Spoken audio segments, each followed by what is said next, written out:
Going into day 3, New Zealand were pretty happily sitting at 198 for 5 with a handy lead of 301 runs, which meant that India had to bowl New Zealand out pretty quickly in the initial stages of the day for them to get as less runs as possible to chase in the fourth innings.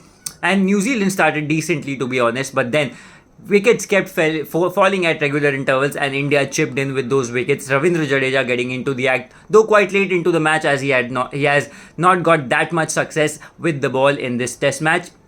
Jadeja got 3, Ashwin got 1, and a run out meant that New Zealand were bowled out for 255, which meant that India had been set a target of 359 to chase in the fourth innings. Not that India haven't done it before in India, chasing these many runs in the fourth innings. Yes, they have, but the kind of performance that we saw from the batting lineup in the first innings did not give much confidence. But again, the kind of approach that this team has shown of late just gave a kind of hope to us that India could still do it. And Yashasvi Jaiswal turned that hope into reality when he brought that approach to the fore and made sure that he put the New Zealand bowlers under pressure with the kind of play that he showed in the initial stages of his innings. He made sure that the New Zealand bowlers could not bowl at one line and length, which meant that they had to alter their lines and lengths.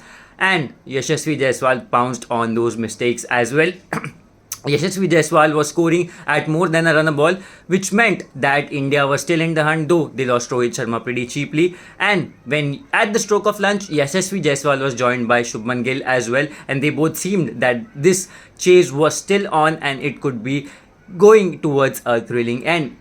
But then Yashasvi Jaiswal was going at his own way. Shubman Gill lost his wicket after lunch, and again that triggered a collapse which we saw in the first innings as well. And then there was no one who could block that collapse. Yashasvi Jaiswal, after playing a brilliant innings of 77, he also got out, and that's where Mitchell Santner was a threat, which turned into reality yet again in the second innings when he picked up 6 wickets. He picked 7 in the first innings and he picked 6 in the second innings as well. India did not find any answer to whatever question that he posed, and in the end it was a huge loss for India, which meant that they have now lost second test match on the trot, which means that they have not now lost first series in a span of 12 years in India.